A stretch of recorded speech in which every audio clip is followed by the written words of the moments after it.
From KMUW Wichita, from Toronto, Ontario, and from Armenia, Spain. This is You're Saying It Wrong. Let's talk words.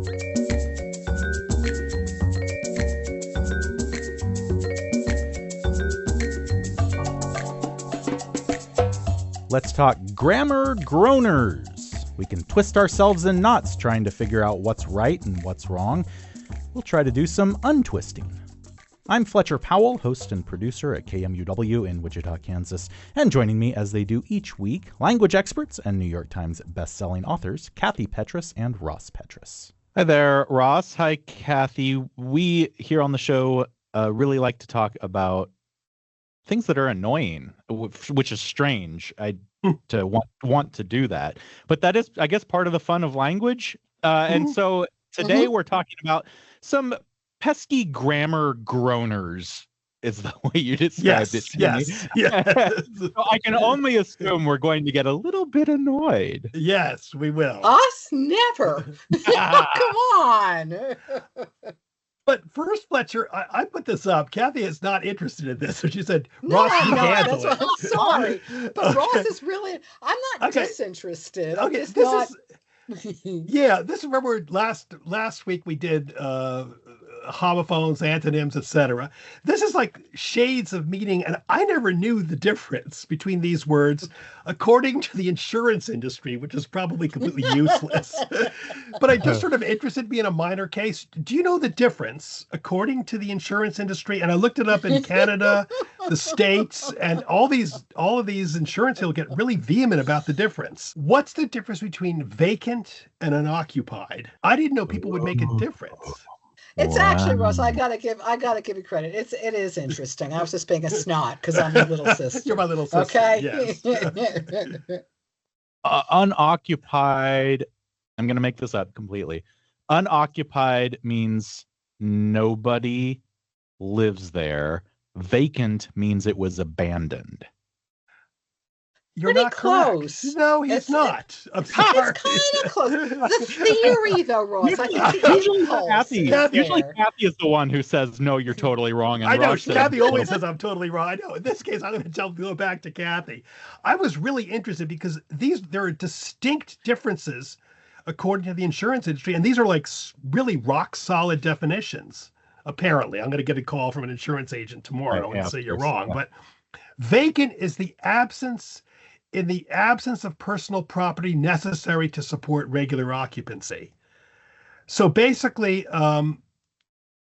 okay, let's go unoccupied first. In order for a home to be deemed unoccupied and not vacant, enough items must be left behind to support an individual's everyday living.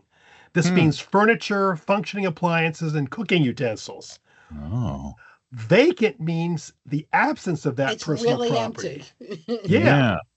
Wow. Oddly enough, I Nothing had it in the it, opposite way. unoccupied. But this makes sense, though, because unoccupied means house there, stuff there, I'm not there. Vacant means nothing there. It's that simple. Yeah. Wow. I didn't know it, though. No, I certainly didn't, obviously. And I never would have guessed that at all. And probably I'm going to forget it tomorrow because I don't work in insurance.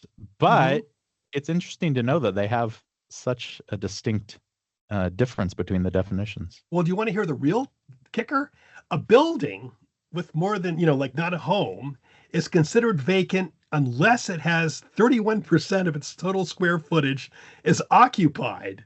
And the operations conducted must be in accordance with building use. Now, this all sounds kind of like, getting a little bit, over much about it. But this is the really interesting thing about language.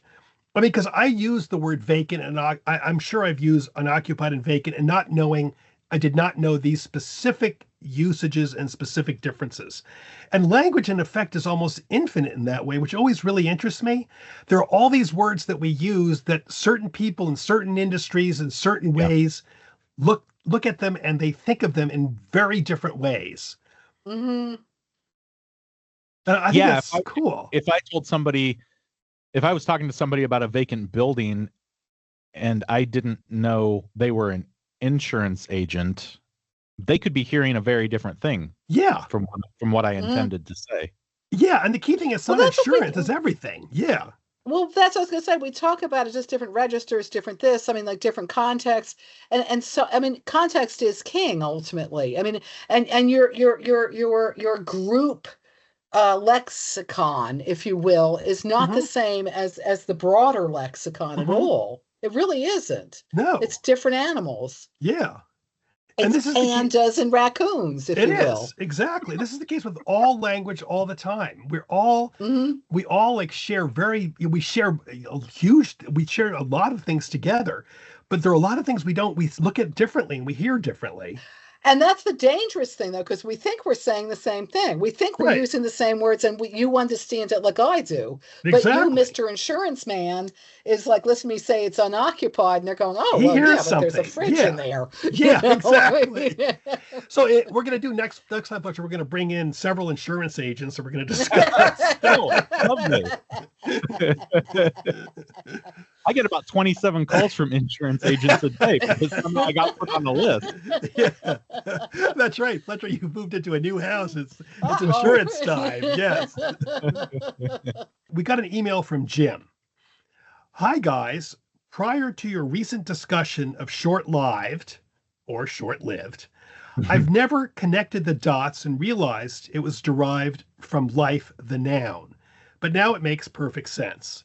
Mhm. But as I think more about the F to V change, I've started to wonder about another adjective derived from a noun. Do you say a leafed plant or a leaved plant?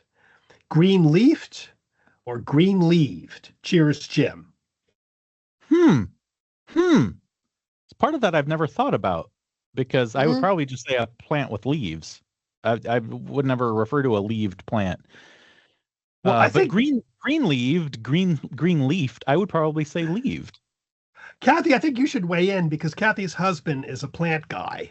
Yeah. So what does he say? He immediately said that uh, leaved was the one you usually use as a plant person. You Mhm. usually say it's green leaved. You do not say Yes. green leafed. Oh, so it does follow that what we were talking about before in Old English, the F would change to V between two vowels.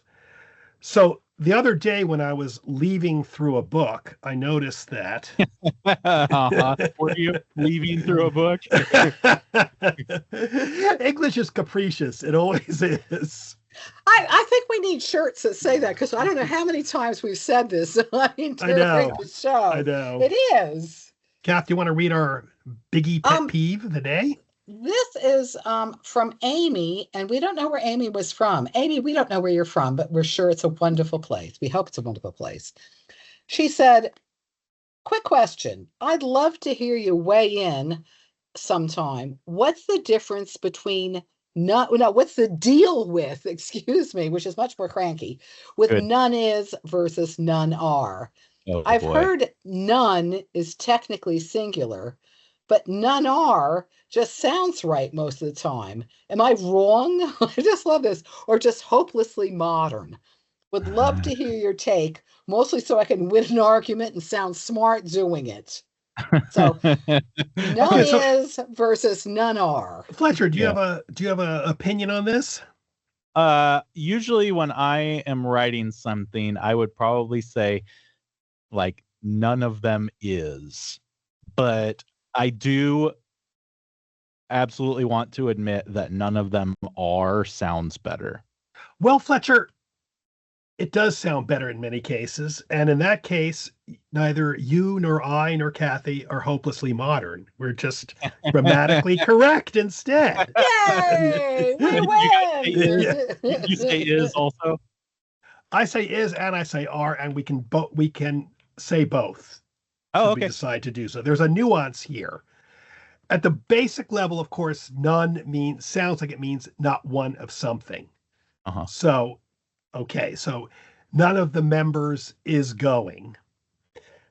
None of the members of You're Saying It Wrong is ever wrong. Okay. Uh-huh. But Kathy, do you want to weigh in on the plural? So then the plural verb, when you want to do the are or the were or the collective, is 3 people were on the panel. None of them were women. You wouldn't say none of them is women or what Right. or Was. was No, women. but you could say none of them is a woman. But let's look at another pair. Let's look at a pair of things. None of the books is worth reading. None of the books are worth reading. Okay, which sounds right to you? None They of the both books sound is fine. worth reading. Sounds They both. a little well, I mean, better, but they're both fine. Yeah. Yeah, yeah, they both sound fine to me. they're both completely fine. In this case, what we're talking about basically is none, we just said it earlier, none can basically be either way. It depends on what you feel works better for you. Are, to me, unlike you, Fletcher, which is really interesting, my default usually is are. What's your default, Kath? Really? Yeah. I'm just saying, give me an example so I can think in my head. None of us is going to the meeting. None of us are going to the meeting. None of us are going to the meeting. Yeah. I would say none of us are going. No. So none of us are going. So you're an R defaulter. Yeah, Fletcher is totally. an is defaulter. Yeah. Can you explain that again? I think this might go to that misunderstanding about what none is. Okay. You said it's not a collective noun. No, it's called an indefinite pronoun. It basically pinch hits for a noun. Okay, and it can be not one or not any. That or to not me is any. the key. What you said, Yeah. Ross. That's a good point. Yeah. So it can be either one. Collective nouns are basically like the family is going. Yeah. The group is going. So you're saying it wrong. Team is bad. Yes. Yeah. What about both? Both is or both are? How many things is both? It refers to 2, so it's plural. Yeah. Right. So it's both are. It's a collective noun. Yes. Well, that's my question. Is it? If it's a collective noun, would you be saying is or would you be saying are? Both is refers to more than one, so both are. Yeah. So, but wait a second, because a collective noun usually you do is noun, like a team is. But both is a pronoun, isn't it? Yeah. Both is not a collective noun. Both is a pronoun. It's not. It's a pronoun. It's a pronoun. Yeah. So both would be a pronoun, and it's a pronoun that refers to 2. Yeah. It's not a collective noun of things like team, group, family. Yeah. Both of them are. Yeah. Okay. Yeah. It's a pronoun. Yeah. Yeah. So we've solved that. None of us is or none of us are hopelessly modern when we say they can be both. Amy, so don't worry. You're doing fine. Keep listening. We make sense a lot of the time. Although it's weird though, because there's certain things that sound wrong, even though they are, they is correct. Sorry. Collective now, they. No, I'm sorry. I'm joking. Kathy is just joking, people. Don't. Really kidding. Yeah. But I loved this, and it's one of these things, and it was an old ad for Alfred Hitchcock's movie, The Birds. And it said The Birds is coming, which is right. Right. Yes. It's one of those things where you just go like for a second. I know. Okay, moving along, we got an email with a few pet peeves from Jim in Missouri. And here's one. Actually, I'm always curious, do they pronounce it Missouri, or is that just a fake thing? I would always just say Missouri. They do say Missouri? Some people. Oh, yeah, I don't think that if you're not from there, you should say I would never say Missouri. Yeah. No. I think you have to live there. I think it's even regional within the state, and it's also regional within this state of Kansas that I live in. There are some people in Kansas who do say Missouri, and there are some people in Kansas who say Missouri. So I think it's just depends on where you live within, and who knows, maybe I'm even wrong about that, but they say both. Yeah. But you say Missouri, don't you, or not? I do, yes. Mm-hmm. Yeah. Okay. Anyway, Jim from Missouri, or Missouri, depending on his own pronunciation, said, a call for pet peeves. How could I possibly pass up an opportunity to have a fit about grammar or usage that drives me insane?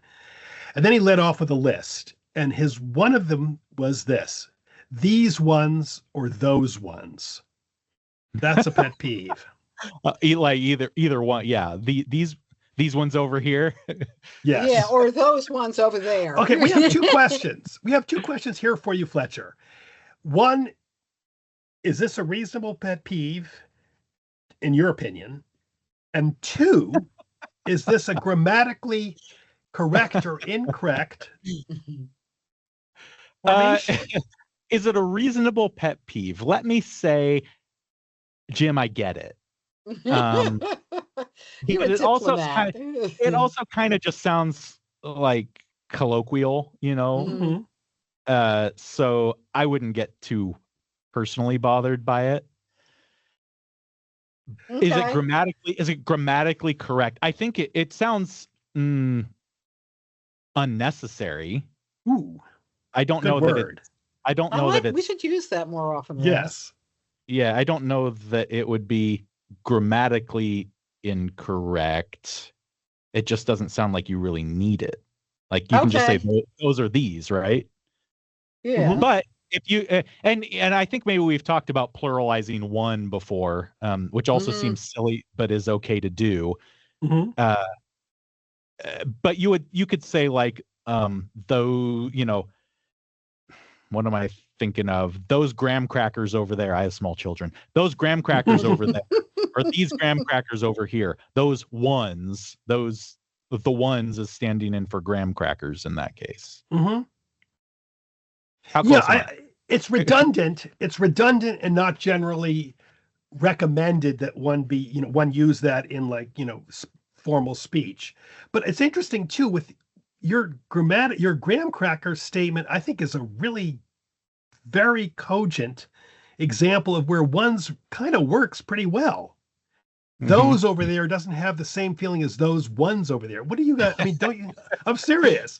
Well, I think it depends, cracker world, because I think it depends on the specificity. I mean, like, are those graham crackers over there specific? Like, are they different graham crackers? But are we just saying like there's like a stack of graham crackers here and there's a stack there? I'm going to go with graham cracker generality here.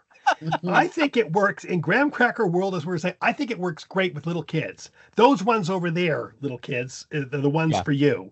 I think it really, I think that, and I think, with little kids, as Fletcher well knows, it's best to be redundant as much as possible, just to make sure it gets into the head. And not into the carpets. I think we call this the graham cracker rule of those ones. Not generally acceptable in written speech, but okay in spoken when you need to. Okay, now I want to interject. First of all, Jim, we hate to break it to you. We're actually saying these ones or those ones, which you decry horribly, are actually A-okay. I mean, as Ross said, not necessarily preferred, but fine.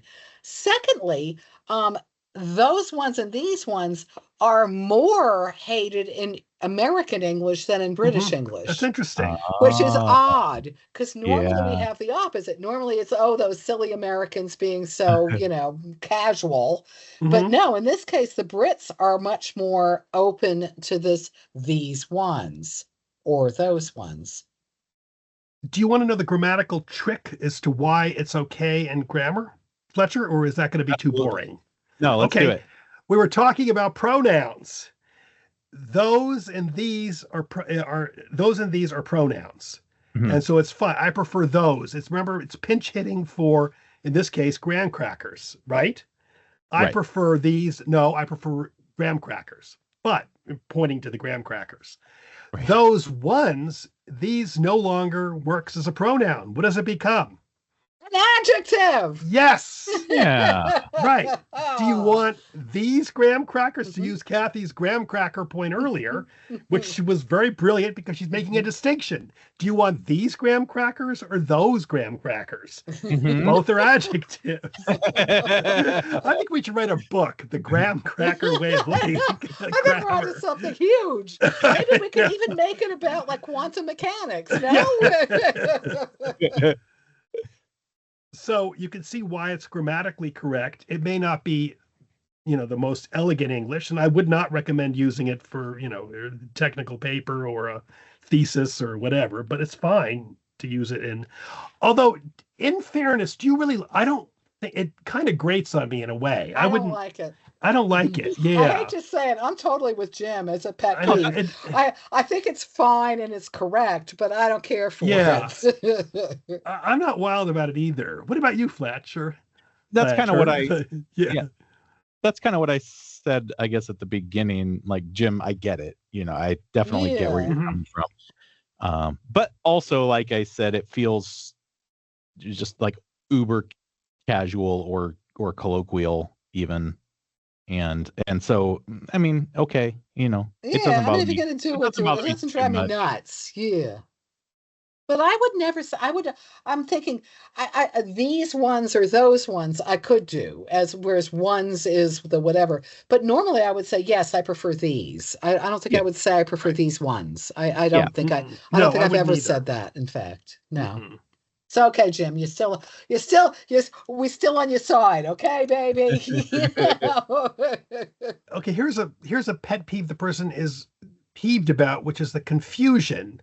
So it's like sort of a quasi pet peeve then, is my favorite word of the day. He is taller than I, or he is taller than me. What's with than I and than me? It's really getting to me. Yeah. Well, it gets to me too. And that one, I remember on the SATs years ago, I was ready to scream about. Which is correct? He is taller than I am. So I guess I. So can you ever go, okay, now let's move on here now. Let's look at this a little bit theory here. Okay. I'm going to say 2 sentences. Well, okay, so like he is taller than her, I would say. I mean, I would even say he is taller than me, whatever, I don't care. But he is taller than her sounds more normal than he is taller than she. Okay, well, this is interesting, Fletcher. You've really raised this is exactly, because we talked about this at length. This is a fun one to me. Okay, go on. To I. Sorry. that's cool. We should really do the hypercorrections with I's, but that idea of the than I, Kathy can go into that. But let's look at 2 sentences, and then Kathy, you should go back into that I thing. The then I am, as Fletcher said. Okay, he likes her more than me. He likes her more than I. Those definitely sound like they mean 2 different things. Got it, Fletcher. Yes. Fletcher wins again. The grizzly grammar, Fletcher, groaners. Okay. He likes her more than me would, to me, mean he prefers her over me. I have no idea why either. He likes her more than I would mean he likes her more than I like her. Correct. Excellent. Exactly. Excellent. There's a distinct difference, and you nailed it. Okay, Kath, do you want to go to the conjunction theory? Well, that's the whole thing. Well, we go back to the whole thing with the I versus me. The conjunction theory, we've talked about Louth in the past, have we not? Yes, he was an irritating guy. Yeah. Many of them were, Ross. Yes. One day we too could be irritating her. Anyway. They were irritating. Right. We need to just come out with some pronouncements. Anyway, he said that the whole conjunction theory is a conjunction introduces a new clause with its own subject. So he can walk faster than I can walk. So you can get rid of the can walk and say he can walk faster than I. So you wouldn't do then the me ends up not being in there because of the whole clause with the new subject, right? Right.